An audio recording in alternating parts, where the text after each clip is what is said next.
A ver, si cerramos los ojos un momento, creo que todos podemos imaginar esa figura, casi de otra época, ¿no? El visitador médico de manual, con su maletín, sus muestras y ese discurso sobre farmacocinética aprendido de memoria. Una imagen que, bueno, según lo que vamos a analizar hoy, está totalmente obsoleta. Y claro, esto nos lleva a la pregunta clave, que es el centro de todo esto. ¿Cómo convences a un médico? Alguien que se supone se basa en datos, en evidencia, y lo haces en una visita que con suerte dura 3 minutos. Pues parece que la respuesta no está en darle más datos, sino en entender cómo funciona su cerebro. Para meternos en esto tenemos un documento que es fascinante, de verdad. Se titula Neuroventas en la visita médica. Es una guía de la Escuela Iberoamericana de Visita Médica Profesional Persant Barnes y la firma su director Alexander Persant-Coll. Y lo interesante es que se basa mucho en Brainfluence de Roger Dooley, que es una eminencia en esto del neuromarketing. Desde luego. Y el reto que nos plantea este documento es mayúsculo. La idea es desgranar estas técnicas de neuroventas en un sector muy específico. Y parte de una premisa que es demoledora, la verdad. ¿Cuál? Que el 95% de las decisiones de un médico, como las de cualquier ojo, se toman en el subconsciente.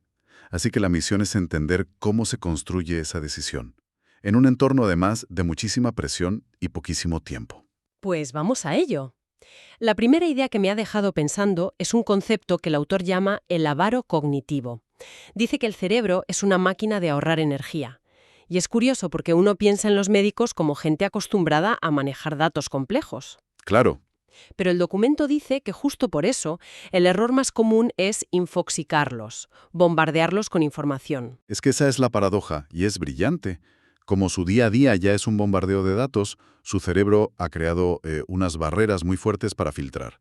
Y aquí es donde meten el concepto de fluidez cognitiva. Ajá. La teoría, que, viene de Dooley y antes de Kahneman, es que tenemos dos sistemas en el cerebro. El sistema 2, que es el racional, el lento, el que analiza tablas. El que nos cansa. Exacto. Pero el que manda de verdad en las decisiones rápidas, el portero, digamos, es el sistema 1, que es intuitivo y, por decirlo claro, es vago. Si algo le parece complicado, si le pide esfuerzo, lo rechaza. Sin más. O sea que la clave no es ser el que más sabe, sino el que se lo pone más fácil al cerebro del otro, ¿no? Exacto. Se trata de eliminar la fricción. El documento lo ilustra con un ejemplo que es brutal. Lo llama la situación hipotética A. Vale. Te pone al visitador tradicional, el de toda la vida, que llega y saca una gráfica con 12 columnas sobre la vida media de una molécula. Uf, me lo imagino y ya me agobio. El médico mirando el reloj pensando en el siguiente paciente. Totalmente. El texto dice algo muy gráfico, que el cerebro del médico siente dolor ante ese esfuerzo. Dolor literal. Sí, neurológicamente hablando. Activa las mismas zonas que el dolor físico. Y frente a ese modelo te presenta al visitador estratega. A ver. Este llega y en lugar de la tabla dice una sola frase. Doctor, su paciente sentirá alivio en 15 minutos. Así de simple. Y lo acompaña de una imagen, muy limpia. Un paciente sonriendo y un reloj. Es instantáneo. No hay que procesar nada. Es un titular. Y esto me lleva a pensar, si la clave es la simplicidad, el siguiente paso es que esa simplicidad conecte a nivel emocional. Porque un dato simple como eficaz en un 80% puede ser también muy frío. Has dado en el clavo. Esa es justo la transición al segundo pilar del documento. Una vez que superas la barrera de lo complejo, tienes que superar la de la indiferencia. Y el texto insiste mucho en esto. Por mucha formación científica que tenga un médico, las decisiones nacen en el cerebro reptiliano y en el límbico, en el instinto y la emoción. Y la razón viene después a justificarlo. Exacto. El neocórtex es un abogado defensor magnífico para una decisión que ya se ha tomado en un nivel mucho más profundo. Y para llegar a ese nivel, la herramienta es... Contar historias. El storytelling, ni más ni menos. El documento además dice que esto funciona especialmente bien en culturas como la latinoamericana, que describe como muy narrativas. Hay una frase que es oro puro. ¿Cuál? Las estadísticas duermen a la gente, las historias las despiertan. Una estadística te informa, pero una historia te moviliza, te hace sentir. Y, de nuevo, el ejemplo que ponen es clarísimo. Hablan de un antihipertensivo. El dato frío, el que va al neocórtex, sería: reduce el riesgo de accidente cerebrovascular en un 20%. Correcto, científico y rebatible. Pero abstracto. Es un número, No tiene pulso, no tiene vida. Exacto. Y ahora, mira el enfoque de la historia. Dicen algo como, doctor, piense en doña María, esa paciente que le preocupa porque vive sola y a veces se olvida de la medicación. Ya le ha puesto un nombre, un rostro. Con esta única toma diaria, le estamos regalando a ella la seguridad de amanecer bien y a usted la tranquilidad de que está protegida. Es que el cambio es total. Lo fascinante es cómo redefines el producto. Ya no vendes una pastilla que baja un porcentaje. Estás vendiendo otra cosa. Estás ofreciendo tranquilidad para el médico. Y la tranquilidad es una de las emociones más potentes. Significa ausencia de miedo.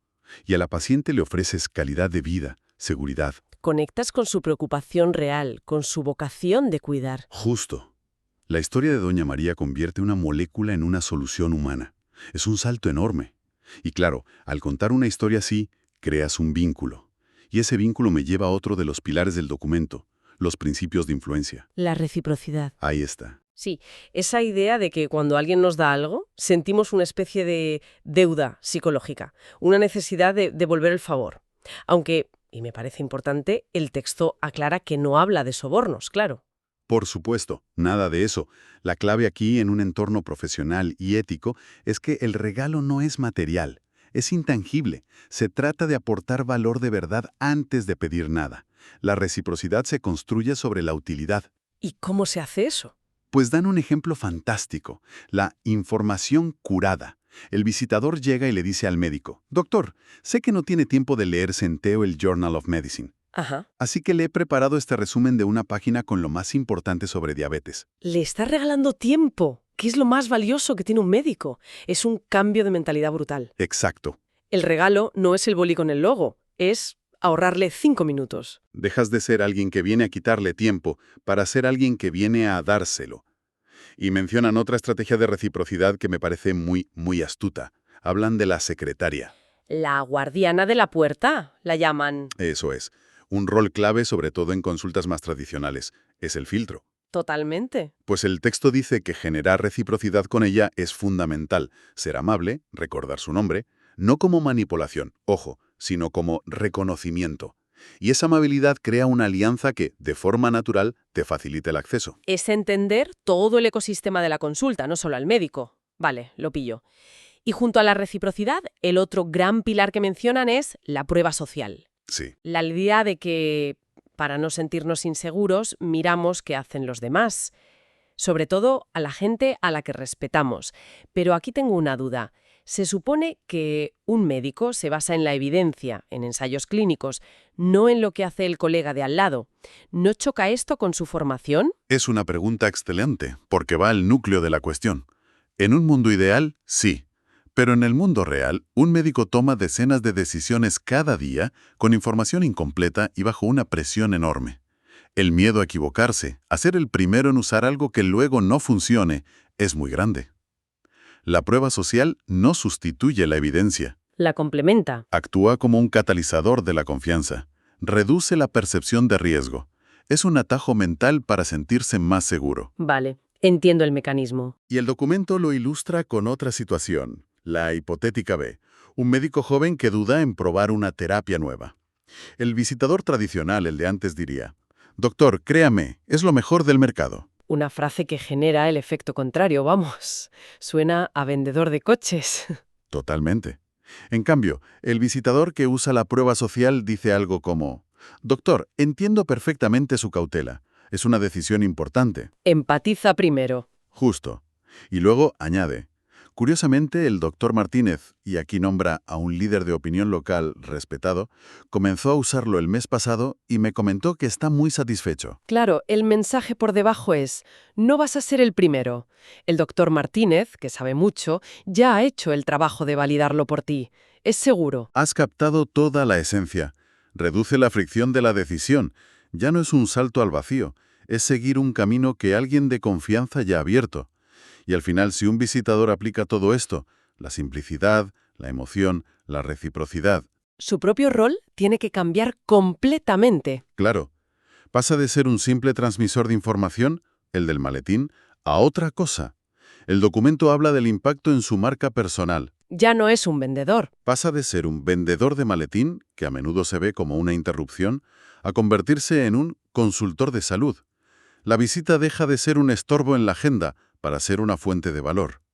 Ya no vienes a pedir una prescripción, vienes a ofrecer soluciones, tiempo, seguridad. Me encanta que el texto lo lleva incluso al terreno de la neuroquímica. Dice que una buena visita debe generar dopamina en el cerebro del médico, que es la recompensa por obtener algo útil. Exacto. Y evitar a toda costa el cortisol, la hormona del estrés, que se asocia con sentir que estás perdiendo el tiempo. Es que el impacto es a ese nivel, bioquímico. Y no se queda solo en lo que dices, ¿eh? Dedica una parte a la comunicación no verbal, que es donde se juega mucho de esta conexión subconsciente. Habla, por ejemplo, del mirroring. La técnica de reflejar los gestos del otro sutilmente para crear sintonía, ¿no? Eso es. Al hacerlo, activas las neuronas espejo y creas una sensación de familiaridad, de confianza, a un nivel no consciente. Es como si el cerebro del médico pensara, esta persona se parece a mí, es de los míos. Y va un paso más allá, que esto ya me parece casi de película de espías. Habla de leer microexpresiones para adaptar el discurso en tiempo real. A ver, esto suena fascinante, pero ¿es realista? ¿Esperar que un visitador con esa presión se convierta en un experto en eso? Es un punto muy válido. Probablemente no se trata de ser un agente del FBI, pero sí de desarrollar una sensibilidad para las señales más obvias. El documento lo simplifica en dos ideas clave. ¿Cuáles son? Si el médico frunce el ceño, es una señal de dolor cognitivo. Tu discurso es demasiado complejo o has tocado un punto que no le gusta. Tienes que parar y simplificar. Vale, ¿es una bandera roja? Exacto. Y por el contrario, si se inclina hacia adelante, si asiente, eso es interés, conexión. Y ese es el momento de buscar el compromiso. Entiendo, no es tanto leer la mente como tener una especie de termómetro no verbal para saber si tu mensaje llega o se está estrellando. Exactamente. Es un baile de comunicación, un ajuste constante.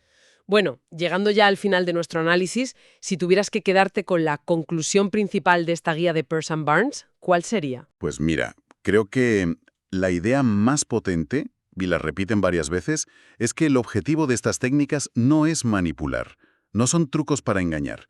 Se trata de comunicar con un nivel de empatía y de claridad tan alto que la prescripción del producto se convierta en la consecuencia más lógica y natural. Es alinear tu mensaje con cómo el cerebro humano está diseñado para decidir. De hecho, la frase final de Alexander Persan Cole, con la que cierra el documento, creo que lo resume todo de una forma brillante. Es una frase que debería estar enmarcada en cualquier oficina, la verdad. Dila, dila. Dice, la próxima vez que entres a un consultorio, no le hables solo al científico, háblale al ser humano. Ahí radica el verdadero éxito.